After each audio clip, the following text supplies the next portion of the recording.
അപ്പം മനസ്സിന്റെ പരിഭാഷ ചരകം വിമാനസ്ഥാനത്തിൽ ഭംഗിയായിരുന്നു. സത്വമുച്യതേ മനഃ തച്ഛരീരസ്യ തന്ത്രകമാത്മസംയോഗാത്.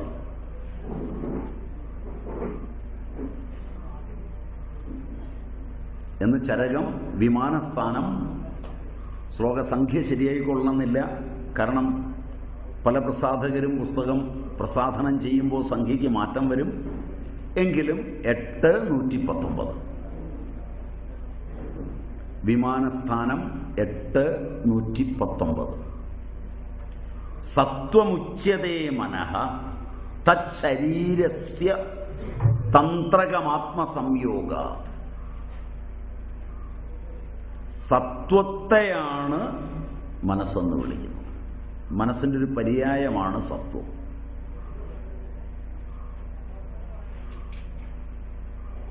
സത്വം, രജസ്, തമസ് എന്ന് നിങ്ങൾ കേട്ടിരിക്കുന്നതിലേക്ക് പോകരുത്. സത്വം എന്ന് ആയുർവേദ ഗ്രന്ഥങ്ങളിൽ പറഞ്ഞിട്ടുള്ളതൊക്കെ മനസ്സിനെയാണ്. സത്വാത്മസംയോഗോധാരി ജീവിതം നിത്യഗശ്ച അനുബന്ധശ്ച പര്യായൈർ ആയുരുച്യതേ എന്ന് ചരകൻ പറയും സൂത്രസ്ഥാനത്തിൽ. ശരീരം, ആത്മാവ്, സത്വം, ഇന്ദ്രിയങ്ങൾ. ശരീര, ഇന്ദ്രിയ, സത്വ, ആത്മ സംയോഗം.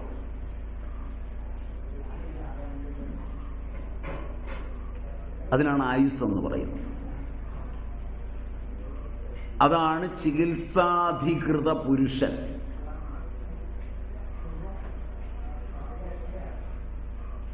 ശാസ്ത്രം രൂപാന്തരപ്പെടുമ്പോൾ ആരെ ചികിത്സിക്കുന്നു, അല്ലെങ്കിൽ എന്തിനെ ചികിത്സിക്കുന്നു?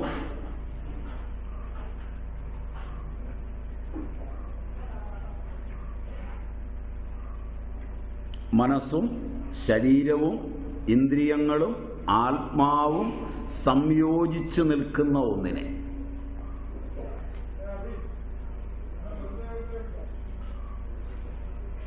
അതിന് നിത്യകം, അനുബന്ധം എന്നൊക്കെ പറയും. അതൊക്കെ പര്യായ ശബ്ദങ്ങളാണ് ആയുസ്സിന്റെ.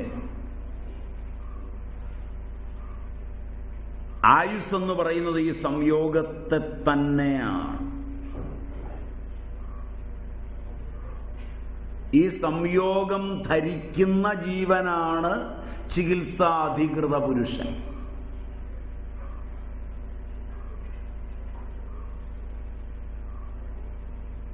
ഇതിന് ഇന്ദ്രിയങ്ങളെ അറിയണം, മനസ്സിനെ അറിയണം, ശരീരത്തെ അറിയണം, ആത്മാവിനെ അറിയണം. ഇന്ദ്രിയങ്ങളിൽ നിന്ന്, ശരീരത്തിൽ നിന്ന്, മനസ്സിൽ നിന്ന് ഒക്കെ അതിൻ്റെ ചാലക ശക്തി വിശേഷമായ യന്ത്രതന്ത്രധരമായ പ്രാണൻ മാറിക്കഴിഞ്ഞുള്ളതിനെ പഠിച്ചിട്ട് ഇവയെല്ലാം ചേർന്ന് നിൽക്കുന്നവനെ ചികിത്സിക്കുമ്പോൾ എന്തുണ്ടാകും എന്ന് നിങ്ങൾ ആലോചിച്ച് കണ്ടുപിടിക്കും.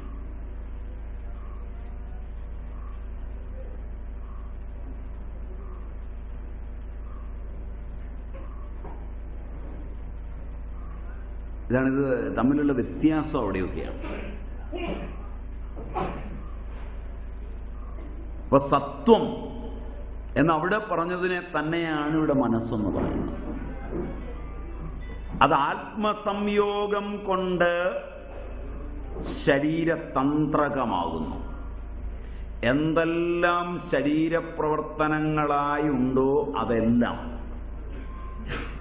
ഇച്ഛാപൂർവകവും പരേച്ഛാപൂർവകവും അനിച്ഛാപൂർവകവുമായ എന്തെല്ലാം ചലനങ്ങളുണ്ടോ അതെല്ലാം കാര്യങ്ങളോടെടുക്കുമ്പോൾ നമ്മൾ പഠിക്കാനെടുക്കുന്നത് സ്വേച്ഛാപൂർവകങ്ങളായവ. അവയെടുക്കുമ്പോൾ പരേച്ഛയിലും അനിച്ഛയിലുമുള്ളവയെ തള്ളിയാണ് സിദ്ധാന്തങ്ങൾ ഉണ്ടാക്കുന്നത്.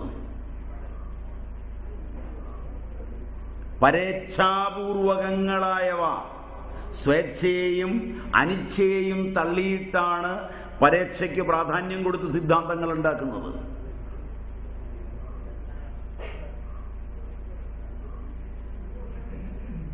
അനിച്ഛാപൂർവകങ്ങളായ, ഒന്നും ഇച്ഛിക്കാതെ സ്വേച്ഛാപൂർവകങ്ങളായ ചലനങ്ങളാണ് കാമ്യകർമ്മങ്ങൾ.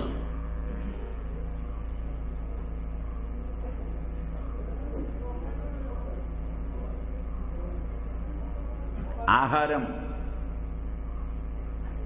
പരേച്ഛയ്ക്ക് വേണ്ടിയല്ല, അനിച്ഛയ്ക്ക് വേണ്ടിയല്ല, ആയുസ്സിനെ ഇവയെല്ലാം ചേർത്ത് നിലനിർത്തുന്നതിനാണ്, ഇവ പിരിയാതിരിക്കുന്നതിനാണ്. ജീവിച്ചിരിക്കുന്നിടത്തോളം കാലം ആത്മാവും ശരീരവും മനസ്സും ഇന്ദ്രിയങ്ങളും സ്വച്ഛന്തമായി ഒരുമിച്ചിരിക്കണം. അതിന് മനസ്സ് സാൽമ്യമുള്ള ആഹാരങ്ങളിൽ നിലനിൽക്കണം. പ്രവരസാൽമ്യവും അവരസാൽമ്യവും മധ്യമസാൽമ്യവുമായ ആഹാരങ്ങളുണ്ട്. അവിടെ സ്വേച്ഛയെ കളഞ്ഞ് ആഹാരം പരേച്ഛാപൂർവം കഴിക്കാൻ തുടങ്ങിയാൽ രോഗം വരും. മനസ്സിലായില്ല?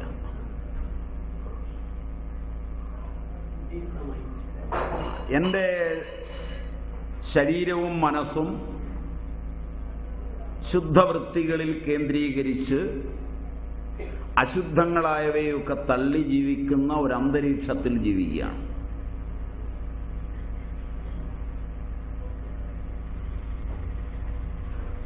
വേറൊരാളുടെ മനസ്സ് ശുദ്ധാശുദ്ധങ്ങളില്ലാത്ത, മലവും മൂത്രവും ഒന്നും വ്യത്യാസമില്ലാത്ത സ്വച്ഛന്തതയിൽ ജീവിക്കുകയാണ്. അപ്പോൾ അയാളുടെ മനസ്സും ശരീരവും ഇന്ദ്രിയങ്ങളും ഒട്ടേറെ അണുകങ്ങൾക്ക് ആവാസഭൂമിയും എന്നാൽ അവയുമായി അയാൾ സമരസപ്പെട്ടിരിക്കുന്നത് കൊണ്ട് അയാളെ അപകടപ്പെടുത്താത്തതും അയാളുമായി ബന്ധപ്പെടുന്നവരെ ഇരകളാക്കി അപകടപ്പെടുത്തുന്നതുമാവും. മനസ്സിലായില്ല? മനസ്സിലായില്ല?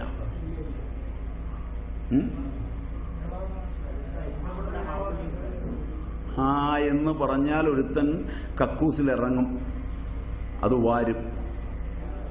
1000 രോഗികൾ കിടക്കുന്ന ഒരു സൂപ്പർ സ്പെഷ്യാലിറ്റി ഹോസ്പിറ്റലിൻ്റെ ടാങ്ക് ക്ലീൻ ചെയ്യാൻ ഇവൻ ചാടിയങ്ങിറങ്ങും.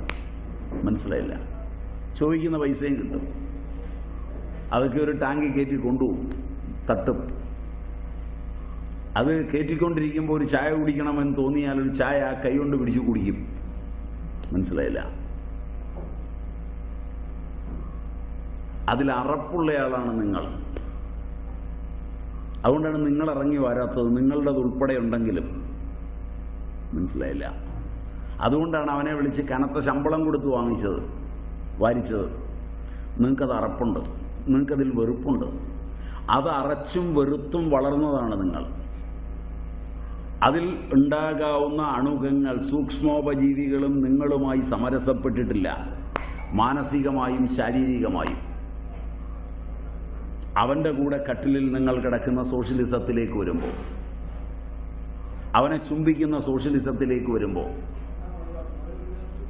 പ്രസംഗാത് സഹഭോജനാത് സഹശയ്യാച്ച. മതിയോ?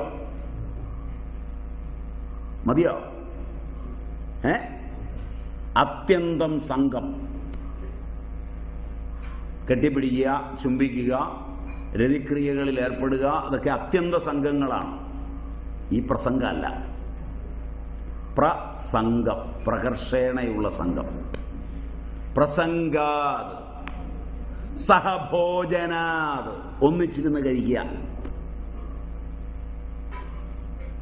സഹശയ്യാച, ഒന്നിച്ച് കിടക്കുക. അങ്ങനെയുള്ള ഒരുവന്റെ കുട്ടി, അവന്റെ കാലിൻ്റെ ഇടകൾ പഴുത്തിട്ടില്ല, അവന്റെ തല പഴുത്തിട്ടില്ല, അവന്റെ ദേഹത്ത് എക്സിമയും സോറിയാസിസും ഒന്നുമില്ല. പക്ഷെ അത് ഉണ്ടാക്കാവുന്ന അണുക്കൾ മുഴുവനുള്ള അവന്റെ അടിയുടുപ്പ് നിങ്ങളുടെ കുട്ടി, ഇങ്ങനെ അല്ലാതെ ജീവിക്കുന്ന ഒരുവന്റെ കുട്ടി വാങ്ങിച്ച് ഇട്ടു. അതങ്ങ് കേറി മേയും. അവൻ്റെ ശരീരത്തിൽ അപകടകരമാകാത്ത, മനസ്സിലായില്ല, സാധനം നിങ്ങളിലങ്ങ് മെയ്യും. അവനുമായി സംഘം ചേരുമ്പോൾ അവൻ്റെ ശരീരത്തിൽ ഇതുവരെ ടെസ്റ്റിൽ തെളിയാത്ത ഹെപ്പറ്റൈറ്റിസ് ബി, നിങ്ങളുടെ കുട്ടി ഒന്നിച്ചിരുന്ന് ഭക്ഷണം കഴിക്കുമ്പോൾ ഹെപ്പറ്റൈറ്റിസ് ബി വൈറസ് കയറും.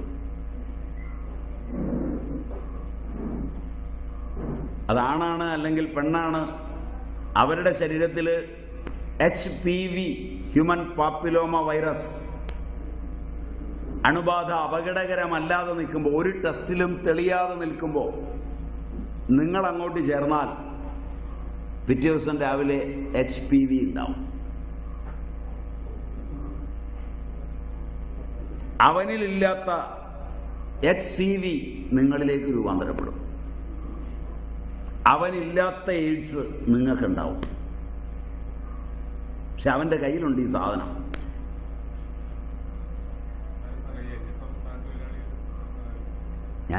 ഞാൻ അങ്ങനെ ഒരു പരിപാടിയിലേക്ക് ഒതുക്കുന്നില്ല. നിങ്ങളുടെ എല്ലാ കൂട്ടായ്മകളെയും ഒന്നിച്ച് പറയുന്നതാണ് അതിൻ്റെ സുഖം. മനസ്സിലായില്ല? ഇവിടെയാണ് സാൽമ്യം, അസാൽമ്യം, അവരസാൽമ്യം എന്നൊക്കെ പറയുന്നത്. ഇത് മനസ്സാണ് ഈ കളിക്കുന്നത്. സത്വം എന്നറിയപ്പെടുന്ന മനസ്സ് ശുദ്ധ സങ്കല്പങ്ങളെ വച്ച് പുലർത്തുമ്പോൾ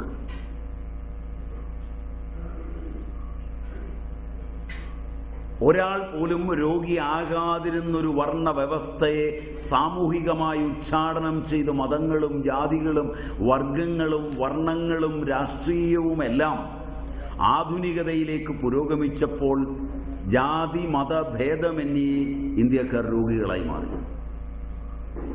ലോകത്തിലെ ഒന്നാംകിട ആരോഗ്യം നിലനിന്നിരുന്നു എന്ന് ഇബ്നു ബത്തൂത്തയും ഫാഹിയാനും ഹുയാങ്സാങ്ങും ഒക്കെ പ്രഖ്യാപിച്ച സഞ്ചാരികൾ കണ്ട കേരളം. നിങ്ങൾക്ക് അവരുടെ ഒറിജിനൽ ഗ്രന്ഥങ്ങൾ വായിക്കാനാവില്ലെങ്കിൽ വേലായുധൻ പണിക്കശ്ശേരിയുടെ സഞ്ചാരികൾ കണ്ട കേരളമെങ്കിലും എടുത്ത് വായിച്ചു നോക്കുക.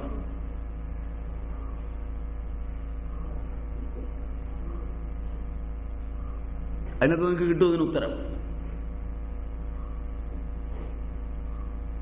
ചരിത്രപരമായി ഇന്ന് ഇത്രയധികം സൂപ്പർ സ്പെഷ്യാലിറ്റി ആശുപത്രികൾ വന്നിട്ടും നിങ്ങളിൽ പലരും അസ്വസ്ഥമായ ഈ ക്ലാസ്സിലിരിക്കുന്നത് വളരെ ശ്രദ്ധിക്കണം, നിർബന്ധിക്കുന്നവർ പോലും. കാരണം നിങ്ങളുടെ ജാതിയിലെ 2 പേർ, ജാതി സംഘടനയോട് ബന്ധപ്പെട്ട നേതാവായ നിങ്ങളുടെ ജാതിയിലെ 2 പേർ അല്ലെങ്കിൽ ഒരാൾ ആശുപത്രിയിൽ ക്രിട്ടിക്കലാണ്. നിങ്ങളുടെ മതത്തിലെ 2 പേർ അപ്പുറത്ത് ക്രിട്ടിക്കലാണ്. നിങ്ങളുടെ രാഷ്ട്രീയത്തിലെ 4 പേർ ഇപ്പുറത്ത് ക്രിട്ടിക്കലാണ്. നിങ്ങളുടെ ബന്ധുക്കൾ അപ്പുറത്ത് ക്രിട്ടിക്കലാണ്. ഇങ്ങനെയാണ് നിങ്ങൾ ഓരോ പരിപാടിക്കും ഇറങ്ങിത്തിരിക്കുന്നത്. Am I right? Phone off ചെയ്യാൻ പോലും പ്രയാസമുണ്ട്. സൈലൻസിലിട്ടിരിക്കുകയാണ്. Is not? എപ്പോൾ വേണേ കോൾ വരാം.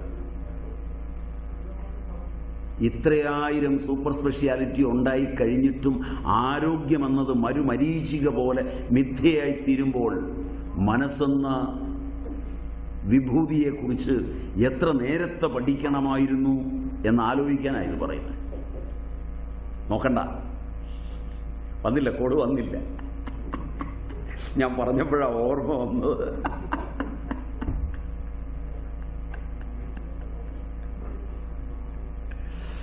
അപ്പം അതുകൊണ്ട് മാനവ മനസ്സ് പോകുന്ന തലം അവിടെയാണ് ആചാര്യന്മാർ സത്വം ആത്മസംയോഗം കൊണ്ട് ശരീരതന്ത്രകമാവും എന്ന് പറഞ്ഞാൽ ശരീരധാരകവും പ്രേരകവുമാകുന്നു മനസ്സ്. മനസ്സ് ശരീരധാരകവുമാണ്, പ്രേരകവുമാണ്. ശരീരത്തെ ധരിക്കുന്നത് മനസ്സാണ്. ശരീരത്തിലെ എല്ലാ പ്രേരണകളും മനസ്സിൻ്റെയാണ്.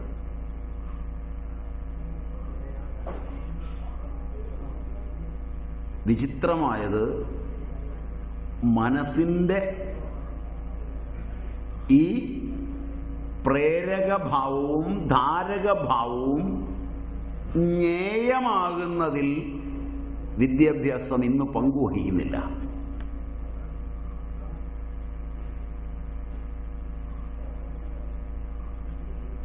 മനസ്സ് ഒളിവിലാണ് പ്രവർത്തിക്കുന്നത്. എത്ര കൂടുതൽ പഠിക്കുന്നുവോ അത്രയും ഒളിപ്പോര് ശക്തമാണ്.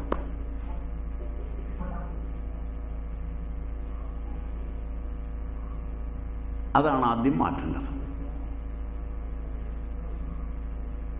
നിങ്ങളുടെ മനസ്സ് എത്ര സൗമ്യമായി കാര്യങ്ങളെ അപഗ്രഥിച്ചുത്തരം പറയാൻ പര്യാപ്തമായി ഇത്രയും കാലം വിദ്യാഭ്യാസമുണ്ട്, ഇത്രയും രാഷ്ട്രീയ സാമൂഹ്യ സാംസ്കാരിക മണ്ഡലങ്ങളിലെ പ്രവർത്തനം കൊണ്ട്, ഇത്രയും പഠിപ്പുകൊണ്ട്, ജീവിതത്തിൽ എത്ര തവണ പറഞ്ഞു കഴിഞ്ഞു വേണ്ടായിരുന്നു എന്ന് നിങ്ങൾക്ക് തോന്നി?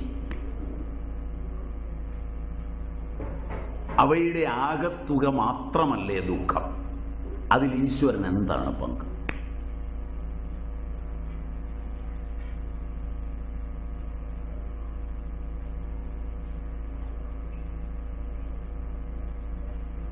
പ്രേരകമായ മനസ്സ്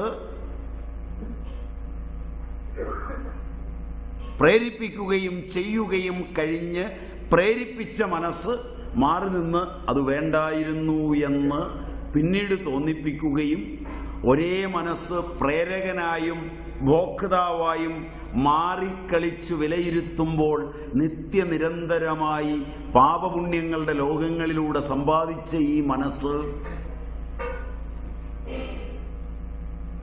നിങ്ങളെ കളിപ്പിക്കുന്ന നിലയിൽ നിന്ന് മനസ്സിനെ നിങ്ങൾ നിയന്ത്രിക്കുന്ന നിലയിലേക്ക് എങ്ങനെ മാറും? നിങ്ങളെന്ന് ഞാൻ പറയുന്നതും ഒരു മനസ്സു തന്നെയാണ്.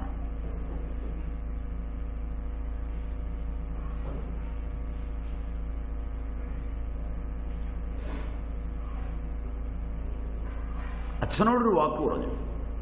പറയുന്നതിന് മുമ്പ് ഈ മനസ്സൊന്ന് സഹായിച്ചിരുന്നെങ്കിൽ പറയരുതാത്തത് പറയാതിരിക്കാമായിരുന്നു. തോന്നിയതാണുള്ളിൽ, അത് വേണ്ട നമുക്കെന്ന് കൂടെയുള്ളവർക്ക് പറഞ്ഞു കൊടുത്തില്ല. കഴിഞ്ഞിട്ട് ചെന്ന് പറഞ്ഞു, എനിക്ക് അന്നേരെ തോന്നിയതാണ്. അത് അഹങ്കാരമായി ബാക്കിയുള്ളവരെണ്ണം. സിദ്ധിയുണ്ടെന്ന് കാണിക്കാൻ പറഞ്ഞതാണ്, അല്ലെങ്കിൽ നേരത്തെ പറയത്തില്ലായിരുന്നോ? സാർവഭൗമത്വമുള്ള ഈ മനസ്സിനെ ഉപയോഗിക്കുന്നതിലുള്ള പരാജയം മാത്രമാണ് ജീവിത ദുഃഖം. സാർവഭൗമത്വമുള്ള ഈ മനസ്സിനെ സ്വേച്ഛയിലും പരേച്ഛയിലും അനിച്ഛയിലും കൃത്യമായി കൂട്ടിയിണക്കി ഉപയോഗിക്കുന്നതിലുള്ള സാമർഥ്യമാണ് ആനന്ദം. അതിൻ്റെ ശബ്ദം ഒരു ശല്യമാണ് തോന്നുന്നു. അതങ്ങ് ഓഫ്. മുകളിലുള്ള ഫാനൊന്നും പറ്റുകയില്ലല്ലേ? കറണ്ടില്ല. കറണ്ടില്ലേ? ഇടണ്ട. ഇൻവെർട്ടറാണോ? ജനറേറ്ററാണെങ്കിൽ പിന്നെ ഇട്ടു. കണക്ഷൻ ഇല്ലെന്ന് തോന്നുന്നു.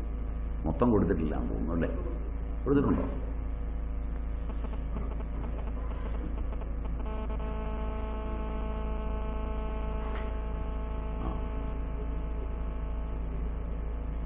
അവർക്ക് മാത്രം കിട്ടിയ ബാക്കിയുള്ളൊരു പ്രതീക്ഷ അവിടെ ഉണ്ടാവും. അവിടെയുണ്ട് സ്വിച്ച്. അവിടെയൊക്കെ ഉണ്ട്. അത് ഓൺ ചെയ്താണ്. ചൂടൊന്നുമില്ലെന്ന്. ചൂടില്ലെന്ന് കേട്ടോ. ചൂടില്ലെന്ന്. എന്നാ ഓഫ് ചെയ്ത്. ചൂടൊന്നുമില്ലെന്ന്. അത്രയും തണുപ്പാണോ എൻ്റെ ഗ്ലാസ്?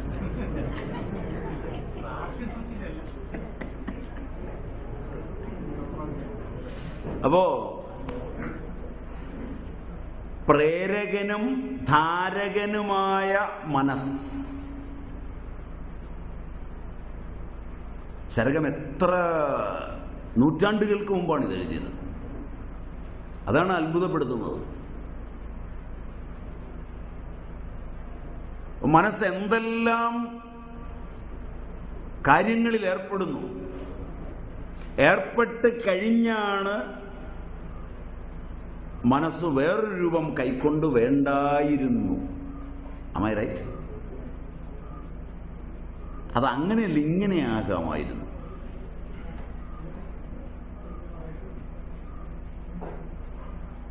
അത് ഞാൻ വിചാരിച്ച പോലല്ല, അവൻ വിചാരിച്ച പോലെ ചെയ്യാമായിരുന്നു. പഠിച്ചവർക്ക് പോലും പറ്റാതെ വരുമ്പോഴാണ് രാവിലെ പറഞ്ഞ മനസ്സ് പ്രഹേളികയാണ്, മനസ്സ് മായയാണ് എന്നൊക്കെ നമുക്ക് തോന്നുന്നത്. അത് എന്തിനാ തോന്നുന്നേ? രക്ഷപ്പെടാൻ. 100% രക്ഷപ്പെടാനാണ്. കാരണം എൻ്റെ കുറ്റമല്ല, മനസ്സങ്ങനെയാണ്.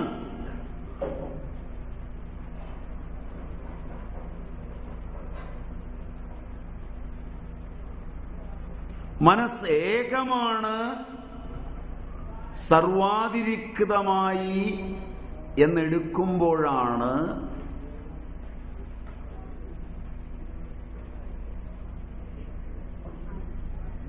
ആനന്ദമുണ്ട്. മനസ്സ് അനേകമാണ് എന്നെടുക്കുമ്പോഴാണ് ഇത് പ്രഹേളികയാണ്, മായയാണ്, പറ്റിക്കുന്നതാണെന്നൊക്കെ നമുക്ക് തോന്നുന്നു.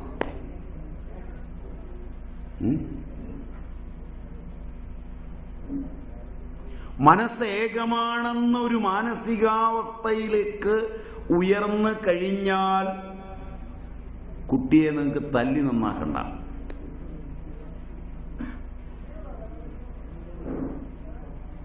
നിങ്ങളുടെ മനസ്സും കുട്ടിയുടെ മനസ്സും ഒന്നായി മാറും.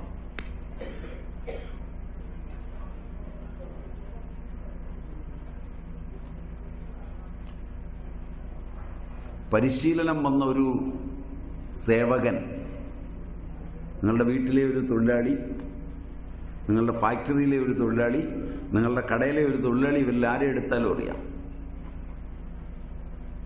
സ്നേഹം, കാരുണ്യം, ആഹാരം, വസ്ത്രം, അവകാശം,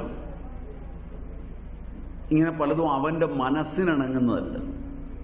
അതുമായി സമരസപ്പെട്ട് നിങ്ങളുടെ മൈൻഡും അവൻ്റെ മൈൻഡും ഏകമാണെന്നൊരവസ്ഥയിലേക്ക് ഉയർന്നിട്ടുണ്ടെങ്കിൽ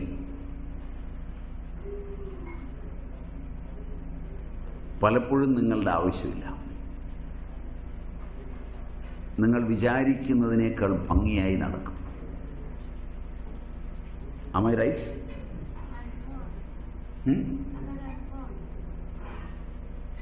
ഒരു വാക്കിൽ നിന്ന്, ഒരു പ്രവൃത്തിയിൽ നിന്ന്, ഒരു ചലനത്തിൽ നിന്ന് മനസ്സ് വ്യതിരിക്തമായി തോന്നിക്കഴിഞ്ഞാൽ നിങ്ങൾ കാവലിരുന്നാലും അതവൻ അടിച്ചു പൊളിക്കും.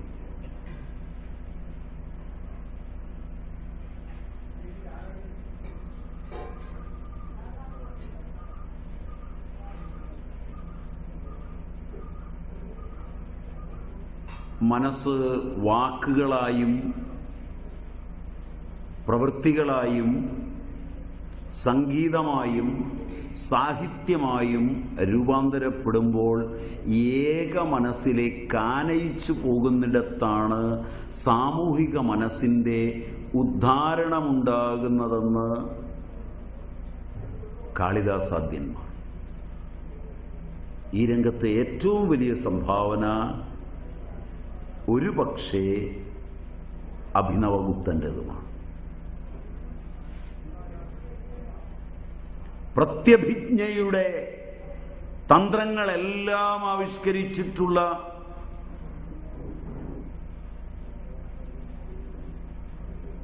അഭിനവൻ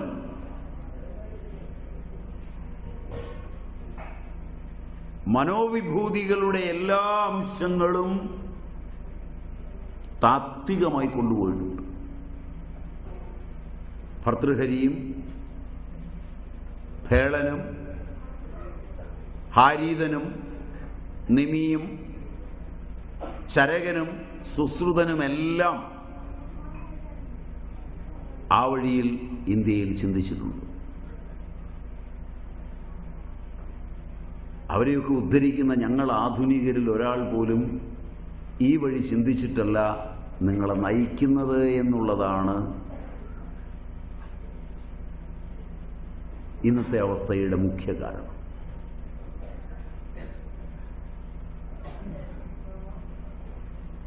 അപ്പോൾ മനസ്സ് പ്രേരകവുമാണ്, ധാരകവുമാണ്. ആദ്യം ഇതങ്ങ് പഠിക്കണം. എന്നെ ധരിക്കുന്നത് എൻ്റെ മനസ്സാണ്. എൻ്റെ മനസ്സതിൻ്റെ സൂക്ഷ്മത്തിൽ നിന്നാണ് വാക്കായി പൊട്ടി വരുന്നത്. എന്നെ ധരിക്കുന്ന മനസ്സാണ് എൻ്റെ പ്രപഞ്ചത്തെ ഉണ്ടാക്കുന്നത്. മനസ്സും വാക്കും ഇണചേർന്നു പ്രപഞ്ചമുണ്ടാകുന്നു. സൗമ്യ, അത് നിന്റെ രണ്ടാമത്തെ ആത്മാവാകുന്നു. ബൃഹദാരണ്യകം.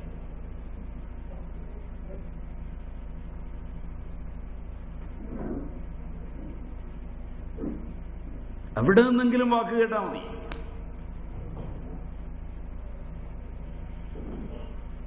ദുഃഖതപ്തമായി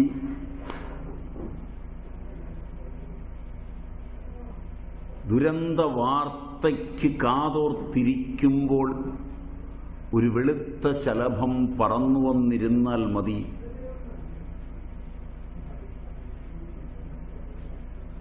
വാക്ക്, ആ ശലഭം അതിൻ്റെ ശാരീരിക ഭാഷയിൽ ഉതിർക്കുന്ന വാക്ക് മനസ്സിനോട് ഇണചേരുമ്പോൾ ശുഭമാണ് വാർത്ത എന്ന് തോന്നാൻ. ഇരിക്കുന്നിടത്തെ വിളക്കിലേക്ക് ഒരു വണ്ട് വന്ന് പറന്നടിച്ച വിളക്ക് കെടുത്തിയാൽ മതി, വരാൻ പോകുന്ന വാർത്ത അശുഭമാണെന്ന് ധരിക്കും.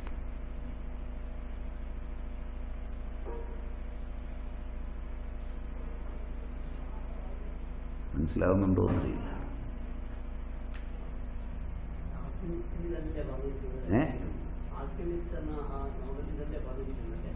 അതിലുണ്ട്. അപ്പൊ ശുഭവും അശുഭവും സൃഷ്ടിക്കുന്ന മനസ്സ്,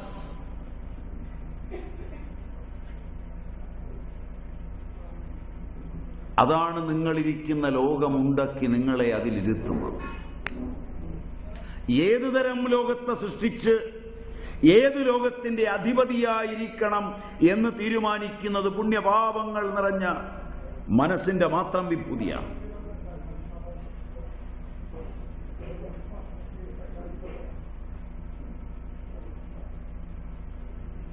പഴയ കാലത്ത് അതുകൊണ്ടൊരു പെൺകുട്ടിയെ വളർത്തിക്കൊണ്ടിരുമ്പോൾ അവളെ ചുറ്റിപ്പറ്റിയാണ് ലോകം, അവളെ ചുറ്റിപ്പറ്റിയാണ് കുടുംബം, അവളെ ചുറ്റിപ്പറ്റിയാണ് മക്കൾ, അവളെ ചുറ്റിപ്പറ്റിയാണ് ഉദ്യോഗം, അവളെ ചുറ്റിപ്പറ്റിയാണ് എല്ലാം എന്നുള്ളത് കൊണ്ട് നിശബ്ദ മധുരം തൻ്റെ വാക്കും തൻ്റെ പെരുമാറ്റവും തൻ്റെ മാനസികാവസ്ഥയും ശുഭലോകങ്ങളെ സൃഷ്ടിക്കാനായിരിക്കണമെന്ന് മാതൃപാരമ്പര്യങ്ങൾ പേർത്തും ചിന്തിക്കുകയും പ്രചരിപ്പിക്കുകയും പഠിപ്പിക്കുകയും ചെയ്തു പോകുന്നു.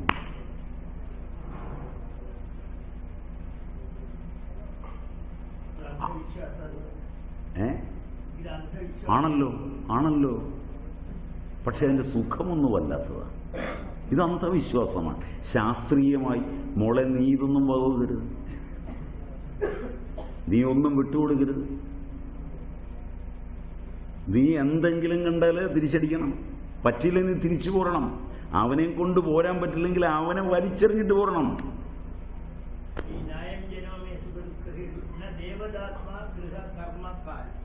നൂറ് ശതമാനം. അതൊക്കെ എന്തിനാണ് ഈ ശതമാനം കുറയ്ക്കുന്നത്? വളരെ കൃത്യമാണ്. അതുകൊണ്ട് വളരെ കൃത്യമായിട്ടാണ് സ്മൃതികൾ, ഗൃഹ്യസൂത്രങ്ങൾ ഇവയൊക്കെ മനസ്സിനെ വെച്ച് പറഞ്ഞത്. മനസ്സെന്താന്ന് അറിയാൻ മേലാതെ കുറെ വിദ്യാഭ്യാസവും ചെയ്ത് മേളാങ്കിച്ചു പോകുന്നൊരു സമൂഹത്തിന് ആനന്ദം സ്വപ്നം കാണാൻ പറ്റില്ല. അവരെ നയിക്കുന്നവർക്ക് ആനന്ദമുണ്ടാക്കാൻ പറ്റില്ല. അപരിഹാര്യതയാണ്.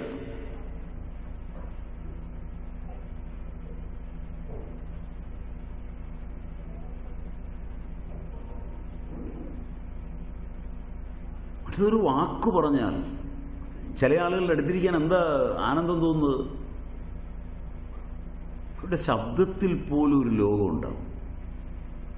ഒന്നും മനസ്സിലായില്ലെങ്കിൽ പോലും ചില ശബ്ദം, അതുമായി നമ്മുടെ ഇന്ദ്രിയങ്ങളും മനസ്സും ഒക്കെ താതാത്മ്യം പ്രാപിച്ചു. ഈ ജീവിതത്തിൽ അത്രയും നേരെയെങ്കിലും ഇല്ലാതായാൽ അത്രയും അശുഭം കുറയുമല്ലോ എന്നുള്ളതാണ്.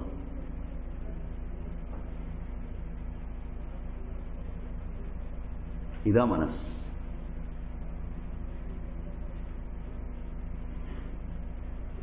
ഇത് ഇന്ദ്രിയങ്ങളെ പഠിപ്പിച്ചെടുക്കണമെങ്കിൽ ഇങ്ങനെ ക്ലാസ് എടുത്താൽ പോരാ. ഇന്ദ്രിയങ്ങൾ ഇതിന് വശംവദമാകണമെങ്കിൽ വീട്ടിൽ ചെന്ന് ഇതിൻ്റെ സാധന ചെയ്യണം. വൈകുന്നേരം ആകുമ്പോൾ അച്ഛനും അമ്മയൊക്കെ അവിടെ കിടപ്പുണ്ടെങ്കിൽ അടുക്ക് പോയിരിക്കണം. ഒരല്പസമയം അതിന് കണ്ടെത്തണം. ആ കാലൊന്ന് തിരുമ്മി കൊടുക്കണം. അപ്പം ഇന്ദ്രിയത്തിൻ്റെ ദേവത വശത്താവും.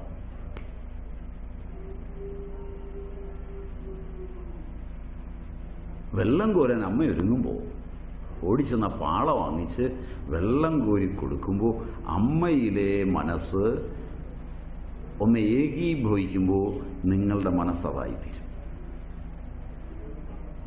മോട്ടർ മേടിച്ചു കൊടുത്താൽ പോലെ.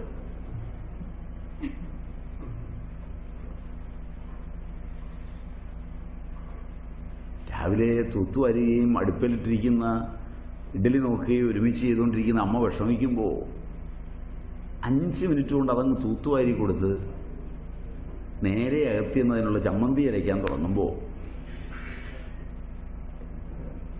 ഈ മനസ്സങ്ങ് താഴും.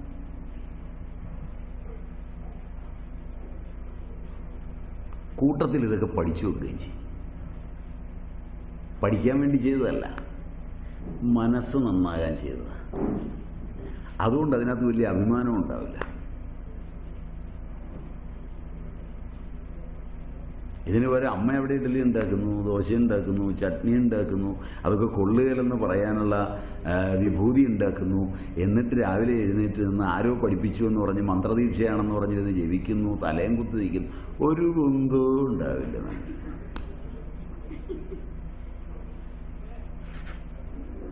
കാശ് പോകുമെന്നല്ലാതെ.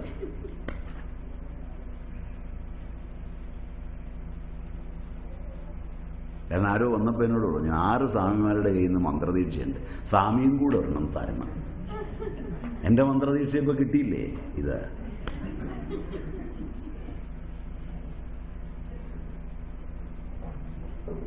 ഇത് എളുപ്പമല്ല. മറ്റത് വളരെ എളുപ്പമാണ്. ഇനി കാലേന്ന് കാലിലേക്ക് ചരട് കെട്ടി ചെവിയിലേക്ക് പറഞ്ഞു കൊടുത്തു, ഓ നിർമ്മലാനന്ദായ, അത് പോരാ, പരബ്രഹ്മായ പരമാത്മനേ നമ. ആണ് തീരെ തീരെ തീരെ തീരെ കൊച്ചാക്കാതെ.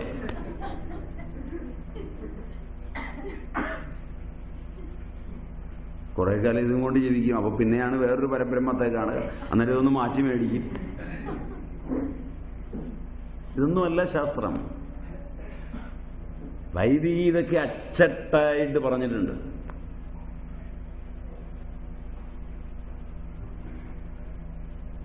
അതൊക്കെ ഉൾക്കൊള്ളണമെങ്കിൽ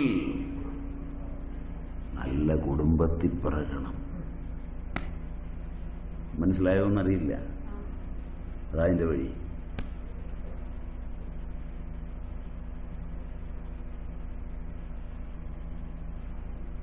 മനസ്സെന്താണ്? അത് ധാരകമാണ്. എല്ലാത്തിനെയും സക്രിയമാക്കുന്നതും നിഷ്ക്രിയമാക്കുന്നതും മനസ്സാണ്.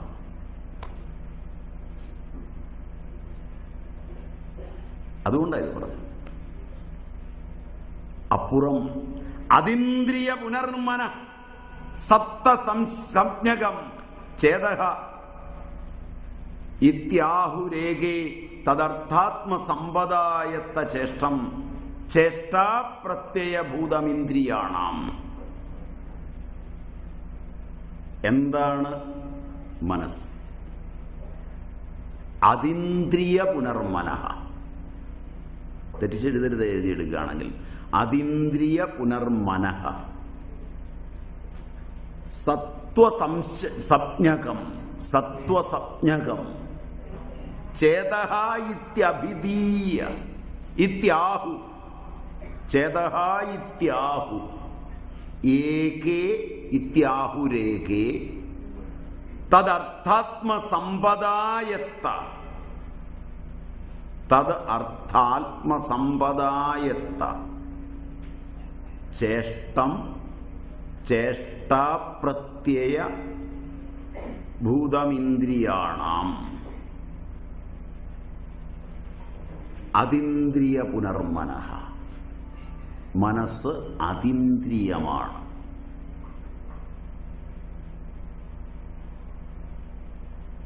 അതീന്ദ്രിയം എന്ന് പറയുമ്പോൾ രണ്ടർത്ഥമുണ്ടതിന്.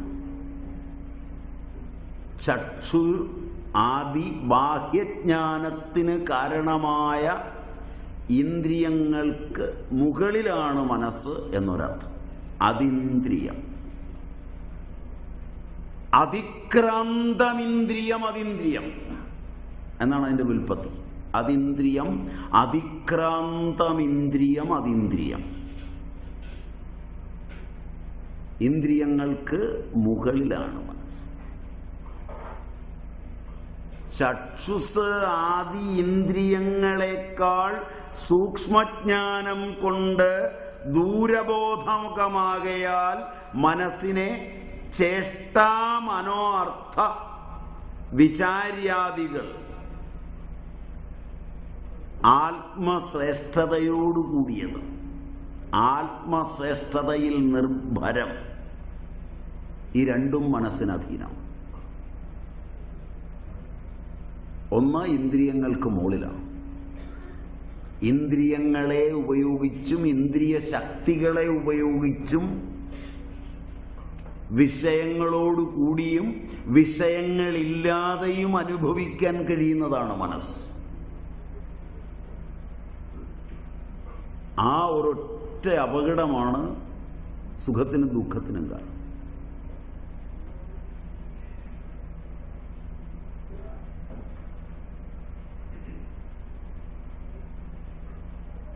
അവിടെയാണ് എല്ലാ പ്രശ്നങ്ങളുടെയും തുടക്കം.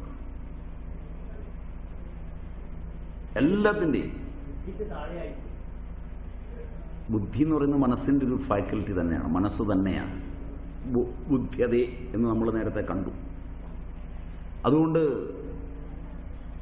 മനസ്സ് ഇന്ദ്രിയങ്ങൾ കണ്ടതും കാണാത്തതും കലർത്താൻ കൂടെ കഴിവുള്ളതാണ്.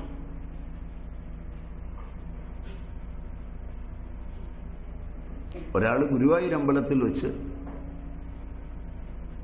ഒരുവളുടെ ഭർത്താവിനെ കണ്ടു എന്ന് അവളോട് വന്ന് പറഞ്ഞു. ഞാൻ ഗുരുവായൂർ അമ്പലത്തിൽ പോയപ്പോൾ നിന്റെ ഭർത്താവിനെ ഞാൻ അവിടെ കണ്ടു.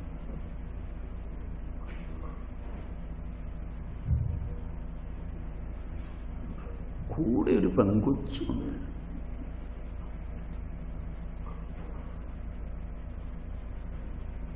ഭർത്താവ് ആ സമയത്ത് ഇവളുടെ കൂടെ വീട്ടിലുണ്ടായെങ്കിൽ രക്ഷപ്പെട്ടുപോയി. ഇവള് കണ്ടത് ഭർത്തൃസാദൃശ്യനായ ഒരു വ്യക്തിയെയാണ്. ഒരു സൈഡിൽ നിന്ന് കണ്ട് ഇവളുടെ ഭർത്താവാണെന്ന് തീരുമാനിച്ചു.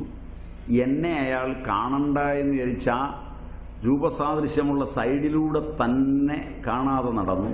അവർ കെട്ടിപ്പിടിക്കുന്നതും വർത്തമാനം പറയുന്നതും കണ്ടു.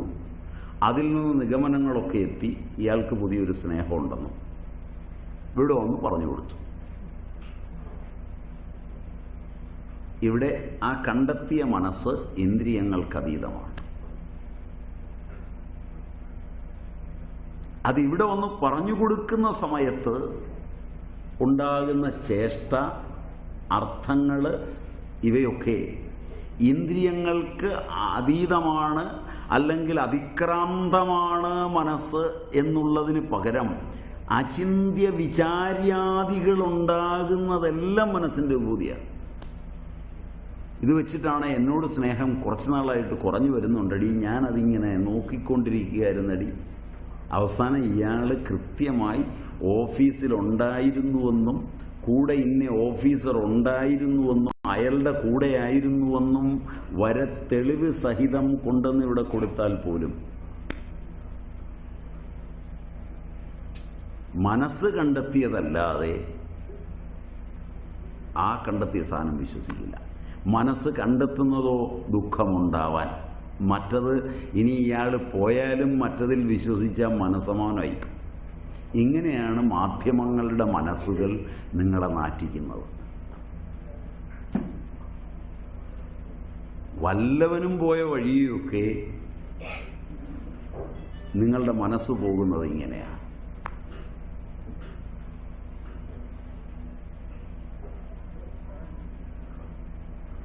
പോയതിൻ്റെ സുഖവും ദുഃഖവും അവനാണ് അനുഭവിക്കുന്നത്, നമുക്കില്ല. അതാണ് രാപകലിരുന്ന് കണ്ട് ആനന്ദിക്കുന്നത്. കുറച്ച് കഴിഞ്ഞാൽ നിങ്ങളുടെ തൊഴിലിൽ, നിങ്ങളുടെ ജീവിതത്തിൽ, നിങ്ങളിൽ, നിങ്ങളുടെ ഭാര്യയിൽ, മക്കളിൽ ഉള്ള വിശ്വാസമില്ലാതാവും.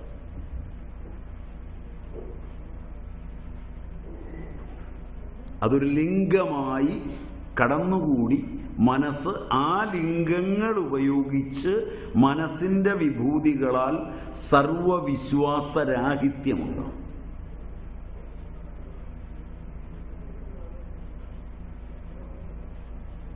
ഇതറിഞ്ഞാണോ അവർ നിങ്ങൾക്ക് തരുന്നത്, അറിയാതെയാണോ, വെറുതെ പണത്തിനാണോ ഒന്നും എനിക്കറിയില്ല. ഫലമിതാണ്. സമ്മതമാണോ? അതുകൊണ്ട് ഒരെണ്ണവും വിടാതെ കാണണം. ഞാൻ കാണുന്ന പോലെ പറഞ്ഞാൽ മനസ്സിലായില്ല. ഒരെണ്ണവും വിടാതെ കാണണം, ഞാൻ കാണുന്ന പോലെ. കാരണം നിങ്ങളിത് കഴിയുമ്പോൾ ചോദിക്കും, സ്വാമി ഇതെങ്ങനെയാണ് കണ്ടേ? ഞാൻ കാണുന്നുണ്ട്. ഒറ്റ സീരിയൽ ഇവിടെ ഇല്ല, ഒറ്റ കളി ഇവിടെ ഇല്ല, ഒരു ചാനൽ പോലും വിടില്ല.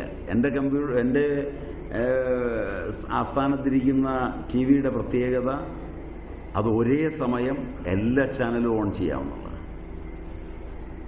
നിൽക്കാൻ പോയി മാല ജപിക്കുന്ന പോലെ മാറ്റണം. It's not. ഞാൻ അമേരിക്കൻ സാങ്കേതിക വിദ്യയിൽ ഏറ്റവും കൂടിയ ടി വിയാണ് വാങ്ങിച്ചു വെച്ചിരിക്കുന്നത്. ഏതാണ്ട് $12 ലക്ഷം മറ്റോ വരും എൻ്റെ വില.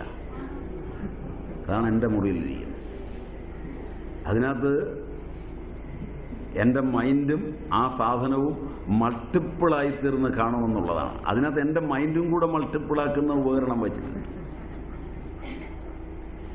അങ്ങനെ ഒന്നായിട്ടൊന്നും കാണണ്ട. ഒരേ സമയത്ത് ഒരെണ്ണം കാണുമ്പോൾ അപ്പുറത്ത് അതിലും നല്ല പ്രോഗ്രാം നടക്കുകയാണെങ്കിൽ ഇത് വിടണോ അത് വേണോന്ന് സംശയിക്കേണ്ട, എല്ലാം ഒരുമിച്ച് കാണും.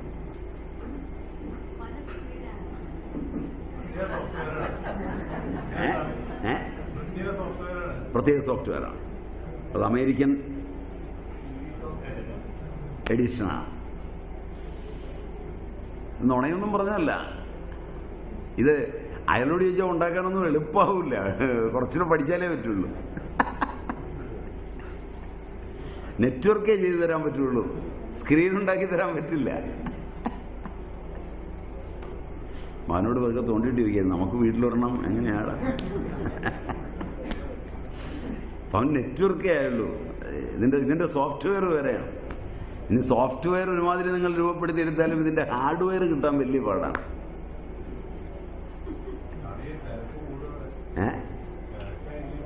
എവിടെ അതിന് വേറെ ഇത് കാണിക്കണ്ടേ?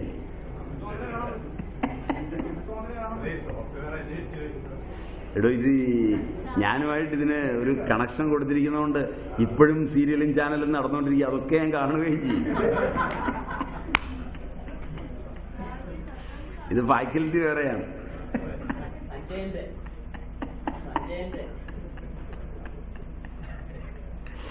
അപ്പൊ അതുകൊണ്ട് അതിന്ദ്രിയ പുനർമനഃ അതൊന്ന്. ദൂരബോധകമാണ് മനസ്സ്. 2, ഇതിന് അടുപ്പോ അകലോ ഒന്നും ബാധകമല്ല. വളരെ ദൂരത്തുള്ളതും മനസ്സിലാക്കി അതിനനുസരിച്ച് ചേഷ്ട. തിരുവനന്തപുരത്ത് നിങ്ങളുടെ മനസ്സിന് പ്രിയമുള്ള, മനസ്സിപ്പോൾ ബന്ധിച്ച് നിർത്തിയിരിക്കുന്ന ഒരാളെ കൊന്നു എന്ന് വന്നാൽ അതിൻ്റെ ഒരു ദുഃഖം നിങ്ങൾ പയ്യന്നൂർ പങ്കുവെക്കുകയാണെങ്കിൽ പയ്യന്നൂർ വേറൊരാളെ കൊന്നിരിക്കും. പയ്യന്നൂർ കിടക്കുന്നവനും തിരുവനന്തപുരത്ത് കിടക്കുന്നവനുമായി ഒരു ബന്ധവുമില്ല, നിങ്ങളുമായി ഒരു ബന്ധവുമില്ല. ഈ കൊന്ന മനസ്സ് 2 കൊല്ലം കഴിഞ്ഞ് നിങ്ങൾ ആ പ്രസ്ഥാനം മാറി അതിൻ്റെ കൊല്ലപ്പെട്ടവന്റെ പ്രസ്ഥാനത്തിലേക്ക് കൊന്ന നിങ്ങൾ മൊഴിമാറിയാൽ അവിടെ റീത്ത് വെച്ച് അവന്റെ ജീവൻ എടുത്തവനെതിരെ നിങ്ങൾ അന്ന് പ്രസംഗിക്കുകയും ചെയ്യും.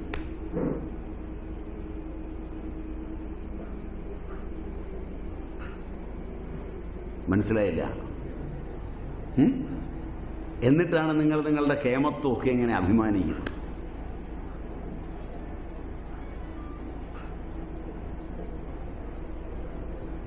ഈ മനസ്സാണ് തിരിച്ചറിയുന്നത്. ഒരിക്കൽ കൊല്ലാൻ കത്തിയെടുക്കുകയും കൊല്ലുകയും ചെയ്തിട്ട് കൊല്ലപ്പെട്ടവനിലേക്ക് ചേർന്ന് കൊല്ലപ്പെട്ടവനു വേണ്ടി വാദിക്കുകയും കൊന്നത് അവരാണെന്ന് ചൂണ്ടിക്കാണിച്ചെതിർക്കുകയും ചെയ്യുക.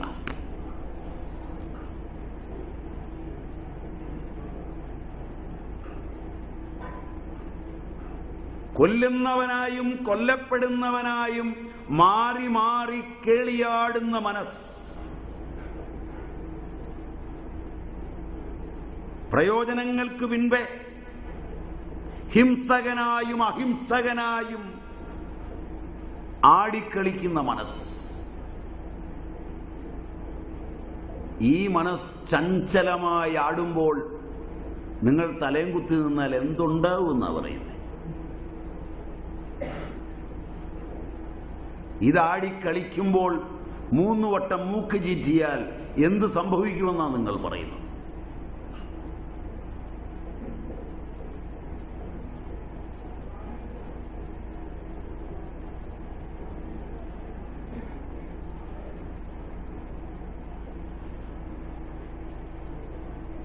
അതുകൊണ്ട് ആദ്യം നിങ്ങൾ മനസ്സിനെ അറിയണം, എന്നിട്ടൊന്ന് ചീറ്റി നോക്കണം, പണിയേക്കും. ഞാൻ പറഞ്ഞത് തെറ്റിച്ച് മനസ്സിലാക്കരുത്. പ്രാണനാണ് മനസ്സിൻ്റെ ഉറവിടം. ആ പ്രാണനിലേക്ക് നിങ്ങളുടെ ഇപ്പോഴുള്ള മനസ്സിൻ്റെ ഹിംസാത്മകത കയറിയിട്ട് ആ ഹിംസയോടുകൂടിയ പ്രാണൻ വളമായി മനസ്സ് സ്വീകരിക്കുന്നതും മനസ്സിനെ വിശുദ്ധമാക്കിയിട്ട് ആ പ്രാണനെ സ്വീകരിക്കുന്നതും രണ്ടാണ്.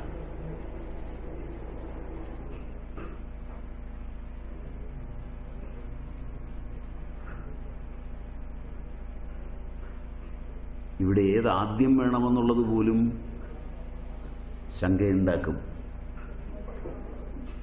ഉത്തരം ഒന്നേ പറയാനുള്ളൂ, സെൽഫില്ലാത്ത വണ്ടി സ്റ്റാർട്ട് ചെയ്യുന്ന പോലെ. കാരണം നിങ്ങളുടെ വണ്ടിയെല്ലാം സെൽഫ് പോയതാണ്.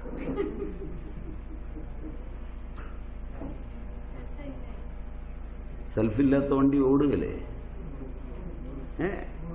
ഉന്തി സ്റ്റാർട്ടാക്കുക. ഉന്തിയാ മാത്രം സ്റ്റാർട്ടാവില്ല. അത് ചിലർ ഉന്തിക്കൊണ്ടിരിക്കും, ചിലർ ആ ഡ്രൈവറുടെ സീറ്റേ കയറിയിരിക്കും. ആ ചവിട്ടേണ്ട സമയത്ത് ചവിട്ടൂല, അതുകൊണ്ട് സ്റ്റാർട്ടാവില്ല. മനസ്സിലായില്ല?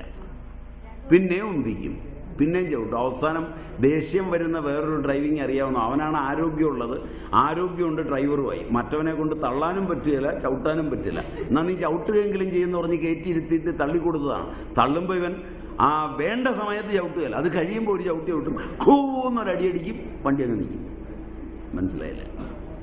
പിന്നെ അവസാനം ഇറക്കം തീർന്ന് കയറ്റമാവും.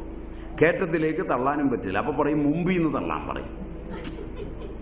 മനസ്സിലായില്ല? പിന്നെ മുമ്പിൽ നിന്ന് തള്ളിയെടുക്കാൻ നോക്കും. ഇത് രണ്ടും നടക്കുകയില്ല. അവസാനമാണ് ഇവനെ വലിച്ചിറക്കിയിട്ട് ശരിക്കറിയാവുന്നവൻ കയറിയിട്ട് പതുക്കെ പറയും തള്ളാൻ. അപ്പോഴാണ് തള്ളു നീങ്ങുന്നില്ല. അപ്പോൾ അവനൊരു കാര്യം ചെയ്യും, ഒരു കാല് വെച്ച് ഡോറ് തുറന്ന് ഒരു കാല് പുറത്തേക്കും വെച്ച് തള്ളിക്കൊണ്ട് സ്റ്റാർട്ടാകും. കണ്ടിട്ടുണ്ടോയെന്നറിയില്ല. ഇങ്ങനെയൊക്കെ കണ്ടിട്ടുണ്ടെങ്കിൽ ഇത് മനസ്സിലാകും. മനസ്സിനെ ശുദ്ധമാക്കലും പ്രാണനെ അതിനനുഗുണമായി വിട്ടുകൊടുക്കലും ഒരുമിച്ച് സംഭവിക്കുമ്പോൾ അത്ഭുതകരമായി മനസ്സിൻ്റെ വിഭൂതികൾ നിങ്ങൾക്ക് ബോധ്യപ്പെടും. മനസ്സ് നിങ്ങൾക്ക് വശംവദമാകുമെന്നല്ല പദം പറഞ്ഞത്, മനസ്സിനെ നിങ്ങൾക്ക് ബോധ്യപ്പെടും. എന്താണ് ഈ മനസ്സ്? അത് ഋജുവായങ്ങ് മനസ്സിലായാൽ പിന്നെ അത് വെച്ചൊരു കളി.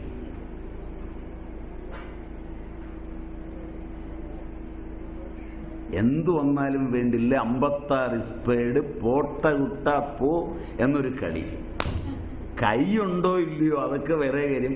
അവിടെ ഇരിക്കുന്നവൻ്റെ ആരുടെയൊക്കെയോ കയ്യിൽ കൈയുണ്ട്, അത് വെച്ചൊരു കളി. ചീട്ടുകളിയും അറിയില്ലായിരിക്കും. ചീട്ടുകളി പോലും അറിയില്ലായിരിക്കും.